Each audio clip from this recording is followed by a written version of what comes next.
স্বাগত জানাচ্ছি আজকের অনলাইন ক্লাসে। সবার সাথে আমি আজকে আছি মোহাম্মদ মামুনুর রশিদ, প্রভাষক ইতিহাস বিভাগ, সরকারি ব্রজলাল কলেজ খুলনা। উচ্চ মাধ্যমিক শ্রেণীর জন্য নতুন একটি ক্লাস নিয়ে হাজির হয়েছি। আজকে আমরা যে বিষয়টি নিয়ে আলোচনা করব সেটি দ্বিতীয় বিশ্বযুদ্ধের বিষয়, দ্বিতীয় বিশ্বযুদ্ধের ঘটনাবলী। উচ্চ মাধ্যমিক দ্বিতীয় বর্ষের বিষয় এটি, ইতিহাস দ্বিতীয় পত্র, যার বিষয় কোড 305। এই 305 বিষয় কোডের ইতিহাস দ্বিতীয় পত্রের পঞ্চম অধ্যায় থেকে আমরা আজকে আলোচনা করব দ্বিতীয় বিশ্বযুদ্ধের ঘটনাবলী। তার আগে একটু আলোচনা করে নিই দ্বিতীয় বিশ্বযুদ্ধটা কি। নিশ্চয়ই বিগত ক্লাস যারা করেছো সেখানে আহ, দ্বিতীয় বিশ্বযুদ্ধ সম্পর্কে জেনেছো। তো আবারও আমি আলোচনা করছি, দ্বিতীয় বিশ্বযুদ্ধ হচ্ছে মানব সভ্যতার ইতিহাসে এ যাবৎকালে পর্যন্ত সংঘটিত সর্ববৃহৎ এবং সবচেয়ে ভয়াবহ যুদ্ধ। 1939 সাল থেকে 1945 সাল, এই 6 বছর দ্বিতীয় বিশ্বযুদ্ধের সময়সীমা ধরা হলেও 1939 সালের আগে এশিয়ায় সংঘটিত কয়েকটি সংঘর্ষকে দ্বিতীয় বিশ্বযুদ্ধের অংশ হিসেবে গণ্য করা হয়। দ্বিতীয় বিশ্বযুদ্ধ শুরু হয়েছিল 1 সেপ্টেম্বর 1939 সালে এবং এটি শেষ হয়েছিল 2 সেপ্টেম্বর 1945 সালে, অর্থাৎ 6 বছর একদিন ব্যাপী এই যুদ্ধটি পরিচালিত হয়েছিল এবং যার ফলে পৃথিবীর ইউরোপ সহ পৃথিবীর অধিকাংশ দেশ আসলে এই যুদ্ধের প্রভাবে বিভিন্নভাবে আসলে ক্ষতিগ্রস্ত হয়েছিল। আমরা দ্বিতীয় বিশ্বযুদ্ধের ঘটনা প্রবাহ একটু আলোচনা করব আজকে।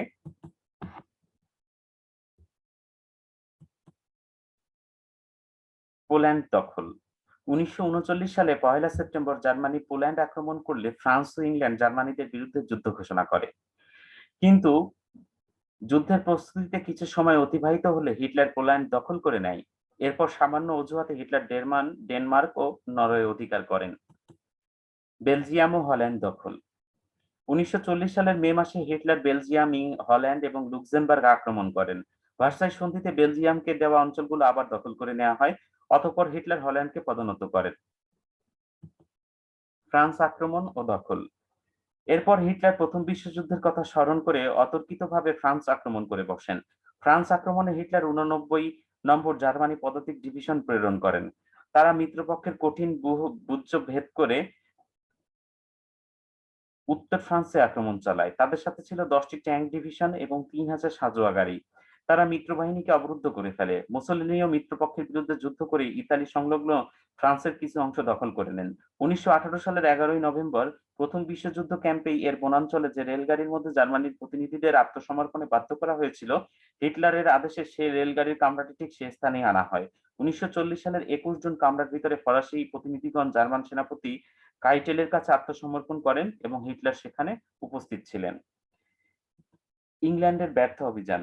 1940 সালের 10 মে উইনস্টন চার্চিল নতুন প্রধানমন্ত্রীর দায়িত্ব গ্রহণ করেন। এ সময় জার্মানি ইংল্যান্ড আক্রমণ করেন। ইংল্যান্ডের সরকার নব উদ্যমে জার্মানির বিরুদ্ধে ঝাঁপিয়ে পড়ে। ইংল্যান্ডে এ সময় বাধ্যতামূলক সামরিক বৃত্তি গ্রহণের ব্যবস্থা নেওয়া হয়। অল্প বয়সী ইংরেজ বিমান চালকরা জার্মানি নৌবহর পর্যদস্ত করে দেন। অল্প দিনের মধ্যে তারা 180টি জার্মানি বিমান ধ্বংস করতে সক্ষম হন। অনেকবার ইংল্যান্ড আক্রমণ করেও হিটলার ব্যর্থ হন। ইতালি এ সময় ইংল্যান্ডের সোমালিল্যান্ড দখল করে নেয়, কিন্তু ইংল্যান্ড আবিসিনিয়া অধিকার করে নেয়। ইতালি এ সময় গ্রিস আক্রমণ করলে ইংল্যান্ড গ্রিসের পক্ষ নেয়। এরপর জার্মানি গ্রিস ও যুগোস্লাভিয়া অধিকার করে নেয়। সমগ্র ইউরোপে ব্রিটেন বিচ্ছিন্ন হয়ে পড়ে। সোভিয়েত ইউনিয়নের যোগদান। 2 বছরেরও কম সময়ের পূর্বে রুশ জার্মান অনাক্রমণ চুক্তি ভঙ্গ করে জার্মানির হিটলার সোভিয়েত ইউনিয়ন আক্রমণের সিদ্ধান্ত নেন। 1941 সালের 21 জুন কয়েকজন উচ্চপদস্থ রুশ কর্মচারীর সম্মানে হিটলার এক নৈশভোজের আয়োজন করেন। সকলকে বিস্মিত করে পরদিনই বিশাল জার্মান বাহিনী সেনাপতি পাউলাসের অধীনে মস্কোর দিকে ছুটে যায়। 26 দিনে মস্কোর 2/3 অংশ দূরত্ব পার হয়ে যায়। লেনিনগ্রাদ অবরুদ্ধ হয়। অক্টোবর মাসে মস্কো অবরুদ্ধ হয়। প্রবল শীতের জন্য জার্মান বাহিনী বিপদাপন্ন হয়। বার্লিনের সাথে তাদের যোগাযোগ বিচ্ছিন্ন হয়ে যায়। রাশিয়ার লাল ফৌজ জার্মানিদের বাধা প্রদান করে 1942 সালে লেনিনগ্রাদ মুক্ত করে ফেলে। অতঃপর 1942 সালের সেপ্টেম্বরে স্টালিনগ্রাদের যুদ্ধ আরম্ভ হয়। অত্যন্ত সাহসিকতার সাথে রাশিয়ার জনগণ লাল ফৌজের সাথে যুদ্ধ করে জার্মান বাহিনীকে পর্যদস্ত করে দেয়। অতঃপর 1943 সালে জার্মান সেনাপতি পাউলাস আত্মসমর্পণ করেন এবং এর মধ্য দিয়ে কিন্তু সোভিয়েত ইউনিয়ন দ্বিতীয় বিশ্বযুদ্ধে যোগদান করে ফেলে। জাপানের যোগদান। চীন দেশে জাপানের আগ্রাসী মনোভাব এবং প্রশান্ত মহাসাগরীয় অঞ্চলে জাপানি নৌশক্তির অভ্যুত্থান মার্কিন যুক্তরাষ্ট্র পছন্দ করেনি। 1938 সালে মার্কিন যুক্তরাষ্ট্র জাপানকে বিমান সরবরাহ বন্ধ করে দেয়। এরপর লোহা, পেট্রোলিয়ামজাত দ্রব্য ও যুদ্ধের প্রয়োজনীয় উপকরণও বন্ধ করে দেয়। সেজন্য জাপান তেল সমৃদ্ধ অঞ্চল ইন্দোনেশিয়ার উপর দৃষ্টি দেয়। 1941 সালে জাপান দক্ষিণ ইন্দোচীন দখল করে নেয়। এরপর ওই বছরই হাওয়াই দ্বীপে পার্ল হারবার নৌঘাঁটি আক্রমণ করে। একই সাথে জাপান যুদ্ধ ঘোষণা করে ব্রিটেন ও মার্কিন যুক্তরাষ্ট্রের বিরুদ্ধে। মার্কিন যুক্তরাষ্ট্রের দ্বিতীয় বিশ্বযুদ্ধে যোগদান। মার্কিন যুক্তরাষ্ট্র দ্বিতীয় বিশ্বযুদ্ধের সময় নিরপেক্ষ থাকলেও সেখানকার জনগণ গণতান্ত্রিক রাষ্ট্রের পক্ষে ছিল। কিন্তু যুদ্ধের তীব্রতা বৃদ্ধি পেলে ক্রমান্বয়ে তা ভূমধ্যসাগর, বলকান অঞ্চল ও আফ্রিকায় ছড়িয়ে পড়লে মার্কিন যুক্তরাষ্ট্রের পক্ষে নিরপেক্ষতা বজায় রাখা সম্ভব হয়নি। 1941 সালে মার্কিন যুক্তরাষ্ট্রীয় কংগ্রেস ল্যান্ড লিজ আইন পাশ করে যুদ্ধরত মিত্র শক্তিবর্গকে অস্ত্র সাহায্য প্রদানের সিদ্ধান্ত নেয়। একই বছর আগস্ট মাসে উত্তর আটলান্টিকের নিউফাউন্ডল্যান্ডের নিকট মার্কিন রণতরী অগাস্টা ও ইংরেজ রণতরী প্রিন্স অব ওয়েলসে প্রেসিডেন্ট রুজভেল্ট ও প্রধানমন্ত্রী চার্চিলের মধ্যে একাধিক বৈঠকের পর বিখ্যাত আটলান্টিক সনদ প্রকাশিত হয়। এরপর মার্কিন জাহাজগুলো জার্মান ডুবোজাহাজের দ্বারা আক্রান্ত হতে থাকলে মার্কিন নৌবাহিনীকে উপযুক্ত ব্যবস্থা নিতে বলা হয়। কয়েক মাস পর পার্ল হারবার জাপানি বোমাবর্ষণের সাথে সাথে মার্কিন যুক্তরাষ্ট্রও দ্বিতীয় বিশ্বযুদ্ধে আর পিছিয়ে থাকতে পারেনি, তারাও দ্বিতীয় বিশ্বযুদ্ধে অংশগ্রহণ করতে বাধ্য হয় এক প্রকার। এবং এর মধ্য দিয়ে কিন্তু দ্বিতীয় বিশ্বযুদ্ধের বিভিন্ন ঘটনাবলী আরো এগিয়ে যেতে থাকে। ইতালির পরাজয়। ইতালি ও জার্মানি অক্ষশক্তির শরিক হলেও উভয়ের মধ্যে অনেক ব্যাপারই অমিল ছিল। হিটলার দীর্ঘস্থায়ী যুদ্ধের জন্য প্রস্তুত থাকলেও মুসোলিনির সে ক্ষমতা ছিল না। মুসোলিনি হিটলারকে জানিয়ে দেয় যুদ্ধের ব্যাপারে ইতালি নিরপেক্ষ থাকবে, কিন্তু জার্মানির বিস্ময়কর সাফল্য এবং ফ্রান্সের পতন পরিস্থিতি পরিবর্তন ঘটায়। 1940 সালে হিটলার ও মুসোলিনির মধ্যে মিউনিকে এক বৈঠক হয়। ফ্রান্সের সাথে উভয় দেশেরই যুদ্ধবিরতি স্বাক্ষরিত হয়। যুদ্ধের গতি পরিবর্তন। যুদ্ধের গতি পরিবর্তিত হয় 1942 সালের মাঝামাঝি থেকে। আফ্রিকায় ইঙ্গো মার্কিন বাহিনী ইতালিকে পরাজিত করে। 1943 সালে মিত্রপক্ষ রিজার্টা ও তিউনিস দখল করে নিলে আফ্রিকায় ইতালীয় সাম্রাজ্যের আর কোনো অস্তিত্ব থাকে না। অতঃপর 1943 সালের 10ই জুলাই যুক্তরাষ্ট্র ও ইংল্যান্ড সিসিলি আক্রমণ করে এবং অধিকার করে নেয়। ক্রমাগত পরাজয় ও অভ্যন্তরীণ দুরবস্থা মুসোলিনির বিরুদ্ধে দেশবাসীর মধ্যে তীব্র ক্ষোভের সঞ্চার হয়। অবশেষে 1943 সালের 24 জুলাই রাজা তৃতীয় ভিক্টর ইমানুয়েল মুসোলিনিকে অপসারিত করেন। আবিসিনীয় যুদ্ধের নায়ক মার্শাল বেদেগলিও নতুন সরকার গঠন করেন এবং মুসোলিনিকে বন্দী করেন, কিন্তু জার্মান ছত্রী বাহিনী তাকে মুক্ত করেন। অতঃপর তিনি জার্মান অধিকৃত উত্তর ইতালির ফ্যাসিস্ট সরকারের প্রধান হন। 1945 সালে মিত্রবাহিনী উত্তর ইতালি আক্রমণ করলে ইতালিতে গণ অভ্যুত্থান ঘটে। মুসোলিনি সুইজারল্যান্ডে পলায়নের চেষ্টা করলে ধৃত হন এবং তাকে হত্যা করা হয়। ইতালি এমত অবস্থায় বিনা শর্তে আত্মসমর্পণ করে। ইউরোপে মিত্রশক্তির আক্রমণ। 1941 সালে জুন মাসে হিটলার সোভিয়েত ইউনিয়ন আক্রমণ করলে পশ্চিম ইউরোপের যে কোনো স্থানে মিত্রপক্ষের দ্বিতীয় রণাঙ্গন খোলার কথা বিবেচনা করা হচ্ছিল। অনেক জল্পনা কল্পনার পর উত্তর পশ্চিম ফ্রান্সের নরমান্ডিকে বেছে নেওয়া হয়। এখানে প্রথমে 36 ডিভিশন সেনা অবতরণ করবে, পরে আরো 10 ডিভিশন দক্ষিণ ফ্রান্সে নামানো হবে। প্রায় 10,000 বিমান এতে অংশগ্রহণ করে। যুদ্ধজাহাজ এবং বিভিন্ন পরিবহনের যানের সংখ্যা প্রায় 13,500। এ মিত্রপক্ষের সেনাবাহিনীতে আমেরিকান, ইংরেজ, কানাডীয়, পোল, নরওয়েজীয়, গ্রিক, ওলন্দাজ, ফরাসি সৈনিক ছিল। ডি দিবস বা অবতরণের দিন ধার্য করা হয় 1944 সালের 1 জুলাই, কিন্তু প্রতিকূল আবহাওয়ার জন্য পিছিয়ে 6 জুন করা হয়। আমেরিকার সেনাপতি আইজেনহাওয়ার এ সুবিশাল অভিযানের নির্বাচিত নেতা হন। জার্মানি এর প্রতিরোধ করার জন্য সাধ্যমতো চেষ্টা করে এবং প্রতিরোধ শক্তি বৃদ্ধির জন্য মার্শাল রুন্ডস্টেডও ফিল্ড মার্শাল রোমেলকে এই বিশেষ দায়িত্ব নিযুক্ত করেন, কিন্তু রণকৌশল নিয়ে উভয়ের মধ্যে মতভেদ দেখা দেয়। কারণ স্থল, নৌ ও বিমান এ 3 দিক থেকেই মিত্রপক্ষ জার্মানির চেয়ে বেশি শক্তিশালী ছিল। অবতরণের দিন সন্ধ্যা থেকেই মিত্রপক্ষের 1000 বিমান উপকূলবর্তী জার্মানির প্রতিরক্ষা ঘাঁটিগুলোর উপর নির্বিচারে বোমাবর্ষণ করে। সব রকম যোগাযোগ বিচ্ছিন্ন করে দেওয়া হয়। রাতের শেষের দিকে সেনা অবতরণ শুরু হয়। পশ্চিম মন্তবুর্গ থেকে পূর্বে সেন পর্যন্ত কত্তিন উপদ্বীপের 96 কিলোমিটার জুড়ে মোট 5টি স্থানে মিত্রবাহিনী নামে। তারপর আমেরিকার 36 সেনা অবতরণ করে। ফিল্ড মার্শাল রোমেল 4 জুন 5টি স্থানে ফুয়েরারের সাথে সাক্ষাৎ ও স্ত্রীর জন্মদিন উপলক্ষে বার্লিনে গমন করেন। হঠাৎ অবতরণের সংবাদে তিনি দ্রুত ফ্রান্সে ফিরে আসেন, কিন্তু তখন আর সময় ছিল না। জার্মান গোয়েন্দারা সঠিক সময় সংবাদ দিতে ব্যর্থ হয়েছিল। জার্মান বাহিনীর সাথে ইংরেজ ও যুক্তরাষ্ট্রের সৈন্যদের তুমুল যুদ্ধ সংঘটিত হয় প্রায় 5 দিন ধরে। মিত্রবাহিনী নরমান্ডি উপকূলের 128 কিলোমিটার এলাকা দখল করে অধিকার করে রাখে। ও ৩২ কিলোমিটার ভিতরে ঢুকে পড়ে। নরমান্ডিতে মিত্রপক্ষের অবতরণ দ্বিতীয় বিশ্বযুদ্ধের ইতিহাসে এক যুগান্তকারী ঘটনা। অগাস্ট মাসে ফরাসি বাহিনী তুলো বন্দরে অবতরণ করে। তারা উত্তর দিকে অগ্রসর হয়, মিত্র বাহিনীর সঙ্গে মিলিত হওয়ার চেষ্টা করে। সেপ্টেম্বর মাসের দিকে ইউরোপে জার্মান প্রতিরক্ষা ঘাঁটিগুলো ধ্বংস হয়ে যায়। মিত্র বাহিনী দ্রুত বেগে জার্মানির দিকে এগিয়ে যায়। জার্মানির আত্মসমর্পণ। পূর্ব সীমান্তে লাল ফৌজ ৫টি ফ্রন্টে ভাগ হয়ে দুর্বার গতিতে জার্মানির সীমান্তের দিকে এগিয়ে যায়। পশ্চিম সীমান্তে মিত্রবাহিনী তখন বার্লিন অভিযানে ব্যস্ত ছিল।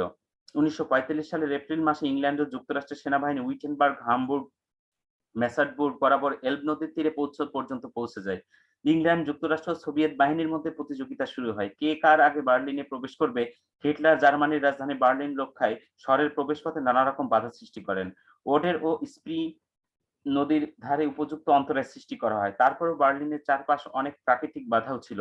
চারপাশে খাল, জঙ্গল ও জলাভূমি ছিল। তদুপরি মার্শাল জুকোভ প্রচন্ড গোলাবর্ষণের মধ্য দিয়ে বার্লিন অভিযানের উদ্বোধন করেন ১৬ এপ্রিল রাত ৪ ঘটিকার সময়।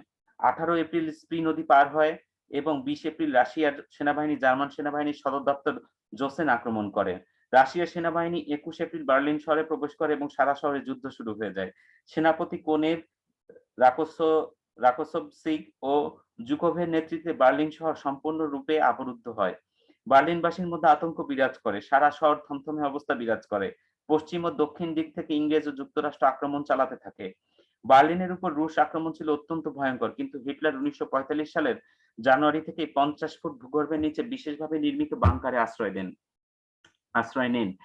সাথে ছিলেন তার ঘনিষ্ঠ সহকর্মীবৃন্দ ও ডাক্তার। হিটলারের বয়স তখন ৫৬ বছর। ১৯৪৪ সালের ২০ জুলাই বোমা বিস্ফোরণে প্রাণনাশের চেষ্টার পর থেকে তার হাত দুটি কাঁপত এবং খুঁড়িয়ে খুঁড়িয়ে হাঁটতেন। রাশিয়ার সৈন্য বার্লিনে প্রবেশের কথা শুনে তিনি বিচলিত হয়ে পড়লেন। হিটলার বুঝতে পেরেছিলেন তার শেষ সময় এসে গেছে।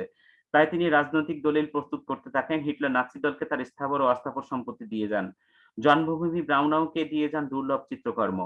হিটলারের উত্তরাধিকার মনোনীত করেন নৌসেনাপতি অ্যাডমিরাল ডোয়েনিৎসকে। তার দল থেকে বহিষ্কার করেন হিমলার ও গোয়েরিংকে। ইহুদিদের বিরুদ্ধে সংগ্রাম চালিয়ে যেতে বলেন। ১৯৪৫ সালের ৩০ এপ্রিল বিশ্ববিখ্যাত নেতা হিটলার জার্মানির অপমান সহ্য করতে না পেরে আত্মহত্যা করেন। তার মৃতদেহ বাংকারের বাইরে চ্যান্সেলরির উদ্যানে সম্পূর্ণভাবে দাহ করা হয়। গোয়েবলস নিজে কি করবেন ভেবে পেলেন না। তিনিও অপমানের গ্লানি থেকে মুক্তি পাওয়ার জন্য সপরিবারে আত্মহত্যার পথ বেছে নেন। অ্যাডমিরাল ডোয়েনিৎস রাশিয়ার সেনার চেয়ে মিত্রপক্ষের কাছে আত্মসমর্পণ করা সুবিধাজনক মনে করেন, কিন্তু তার আশা পূরণ হয়নি।